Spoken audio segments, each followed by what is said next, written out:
Hey, Alicia Carlisle here and welcome back to my channel!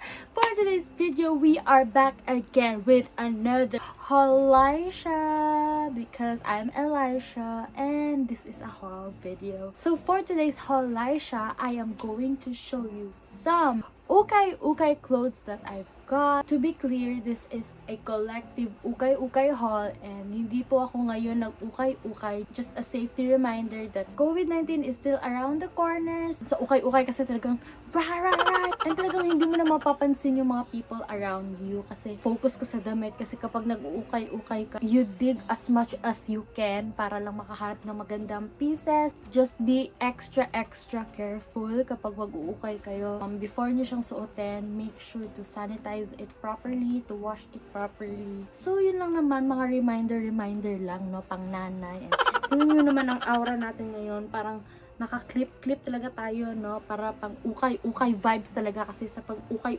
talagang kailangan nakatali ka talaga and all. Pero depende lang din sa trip mo kung kaya mong nakaganito, naka-hook earrings, mag-ukay then I salute you, girl.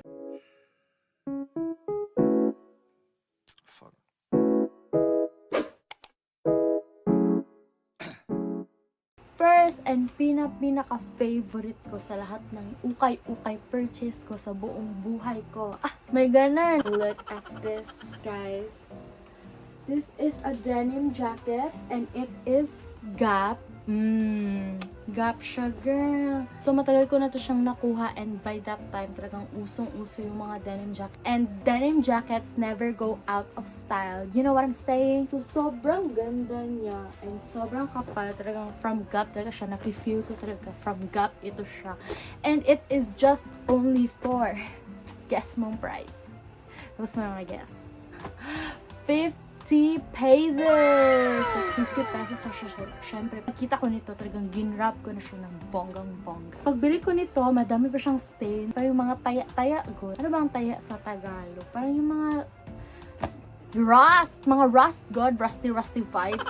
Puno siya ng rust dito, ganun. Kaya siguro hindi siya napansin, hindi siya binili. Kasi kung wala lang yung rust, talagang for sure bibilhin yun agad ng mga tao doon. I-grab ko na lang pa rin siya ba? Kaya sayang mang good. So, ano ka na lang na, Lord, unta, matanggal ni paglaban. In Tagalog, Lord, sana matanggal to paglaba. Oh my gosh, the Lord answered my prayers, no? So, talagang wala na kayong nakikitang stains and everything. So, this is the next up that I'm going to show you. It is sleeveless and look at that. Parang glittery something siya. Ano yung tela niya? Very stretchy and you know me. If you guys watch my hauls, you know me. I love stretchy stuff. And guess nyo. Guess mo na naman. This is a guessing game video. I-guess mo. It's just for 2.50 pesos. Bongga ang lola mo, girl. May ganun?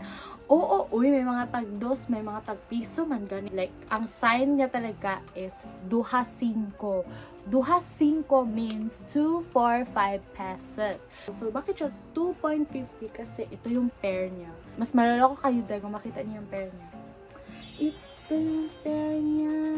As in, like, sobrang ganda ng tela niya. And silky yung mga uso-uso good na mga Tony Sia vibes, yung mga ganun. So, maganda siya and talagang hindi ka maniniwala na ito ay for 2.50 lang or duha 5. Comfy pa talaga siya. Like, perfect for travel and parties. And this one, I've worn this so many times. So, talagang very sulit for the price. So, the next that I'm going to show you is mahal na siya. So, ayan siya. Ang ayoko lang nito is parang rough siya masyado sa skin mo. Pero choosy ka pa ba ha? Tag 5 pesos lang to, girl. And pag dito nito, may tag pa siya. So, sana, hopefully, hindi pa siya nagamit. And pag buy ko din talaga nito is okay na okay pa yung condition niya. Sobrang comfy niya rin. Kaya lang, yun nga lang, medyo rough siya sa skin. Pero dahil, 5 pesos? Oh my God! So, this next up ay ito na talaga yung mahal for me.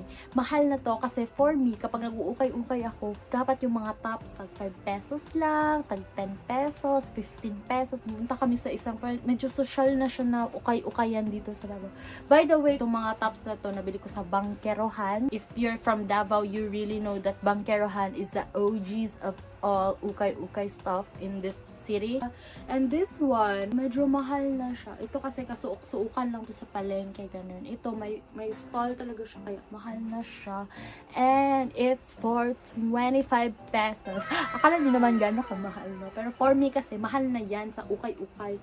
So, it's a Billabong shirt and napaka-comfy niya. And pag bili ko nito, pinapanlakad ko pa siya. Pero nowadays, sa sobrang comfy niya, ang ginagawa ko na talaga siyang pambahay. Manipis siya, so talagang pang beach, di ba yung mga Billabong na brand? So, for outdoors talaga to, for beach, campings, talagang perfect to, no? So, let's move on. So, next naman from the same shop, no, na kung saan ko nakuha yung Billabong shirt, ay, oh my God, this one! This is an Under Armour shorts na pang gym or workout or swimming. And hindi naman ako nag-workout, so ginagamit ko lang to pang beach, pang hiking, ganun. So, ito, guys, sobrang ganda niya as like, I think I got this for 20 pesos. Could you believe it? Could you? Because I couldn't, but I believe me because I bought this myself. So I believe me. So you should believe me too. Palagay natin mga 25. Basta less than 30 pesos lang to, guys. Another best purchase from Ukay Ukay. Tingnan nyo naman ang tela niya. Tingnan nyo naman. Meron na siya yung parang ganito with inside. Sobrang mahal nito, Under Armour or kahit anong brand na mga ganito kagandang quality ng mga shorts. As in like, it's 1,000 plus. I said, you believe me. So next naman is this. Medyo mataas siya, girl. Ganun. So sobrang haba niya. Ganyan. Hindi siya kasya sa kanya. So, it's a pajama something. Pero pwede nyo naman din siya hindi pang pajama, no? Pwede siya pang Zumba. You know, yung mga oldies natin dyan. Zumba. Probably my family and my friends saw me wearing this a couple of times already. Kasi sobrang comfy niya. I wear this for sleepovers. I wear this for campings. Kasi pala camping po talaga akong tao. So, I wear this everywhere. And for travels, this is so perfect. And I can wear this like consecutive nights. As long as mabango pa yung down there. Okay lang yan. Basta malinis-linis lang din tayo na para freshen. Oh, I forgot to tell the price. It's only for 15 pesos. Nasa 10 or 15 pesos lang to. Kasi, again, kapag mga mahal to, like higher than 50 pesos to, hindi talaga ako bibili. Kasi, kuripo tayo, girl. I'm sure na the things that I got are less than 50 pesos. So, I really hope no na itong mga ito ay malink ko siya down below. Kasi kung may limited edition sa mga shops and all, ito na limited edition. Sayang lang kasi hindi siya for everybody. So, talagang kailangan magaling kang mag-ukay-ukay, no? Pwede kang mag-swimming kung kailangan. Makahanap ka lang ng mga gagandang pieces. So, next is this pants. This is the most famous pants that I got. Kasi a lot of you guys are asking kung saan ko nabili yung pants na ginamit ko sa aking Shopee haul, which is dito, ayan. Or dito. Sorry guys, pero hindi ko siya sa Shopee nabili. Like, I got this for free. Hindi ko siya sa ukay-ukay nakuha for free. Sa lola ko to guys, because my lola is the OG. Yung napaka-able pa siya. Able pa siyang gumala ng kanya lang and all. Kasi talagang grabe siyang mag-ukay-ukay guys. Ilang bags na sobrang laki ang kanyang mauuwi dahil ganun siya kasipag mag-ukay-ukay. So, I really love this. And sobrang nice lang na you should really take care of vintage stuff like this. You never know kung makakahanap ka pa ba ng mga ganong klase. Kung bibilhin nyo to ngayon, like, mahal na to talaga as in. So, another one that I got from my lola is this one. Ayan. Ay, Uniqlo pala siya, guys. Ngayon ko lang nalaman, Uniqlo jeans siya, as in. You know naman, the pants from Uniqlo, sobrang ganda ng quality. So, I'm shocked, no? Thank you, mommy, for giving this to me. This pants is the next. So, usually kapag nag-uukay-ukay ako, talagang more on sa pants talaga ako nagpo-focus kasi pants talaga yung mga mahal, diba? So, this is the pants. And yung stain na yan, ako lang, wala tong stain pagbili ko as in. So, kumain kasi ako kanina ng pancakes and na-drop ko yung maple syrup dito. So, sobrang mura niya lang. I think nasa 25 pesos lang to. Could you believe it again? So this is also used and abused. Thank you so much for your service. The next naman is this one. Oh, so flowy and very comfy. Ang sarap matulog dito. Parang yung mga beach pants, ganun. So, parang ganun yung vibe niya. And napaka see-through niya. So, if you would wear mga bottoms like this, so wear some nude or seamless panties. Kasi talagang bakat na bakat siya. Honestly, I never wore this pa. I'm asking myself why hindi ko to sinusuot. So, I think I got this for... Oh my god, I really can't remember. But guys, for sure guys, less than 50 pesos lang to. Kasi talagang pag pants, pag more than 50 pesos, mahal na yan sa akin. So, hindi ko na yan binibili. Kapag tops, kapag more than 25 pesos, mahal na yan sa akin. Hindi ko na yan binibili. So, for sure, this is just less than 50 pesos. Ito naman is a yellow pants na, alam mo yung type ng tela niya na kailangan mo talaga i-plancha. Kasi, kung si kunot sa Tagal, very crumpled siya. So, kailangan mo talaga siya i-iron. Parang 15 lang talaga to. Parang 15 pesos lang to. So, ginab ko na siya because napaka-comfy niyang suotin. Last but not the least, you wouldn't believe this.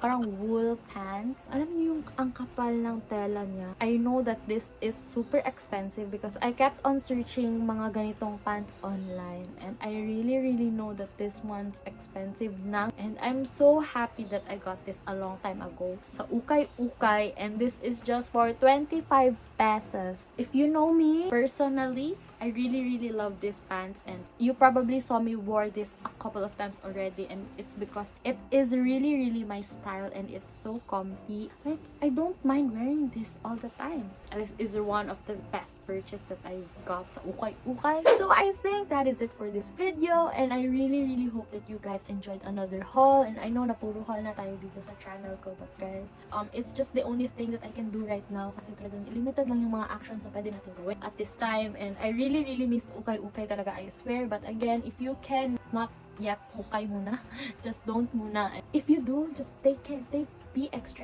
careful. And I am also going to sell some of my clothes on my Instagram account. If you want to check that out, then go ahead and follow me on Instagram. It's at elisha.carlisle. Again, thank you so much for watching. I hope you liked this video, and if you did, please give it a thumbs up. And don't forget to subscribe to my channel and turn on the post notification bell so you will be notified whenever I post a new video. I love you all. Mwah!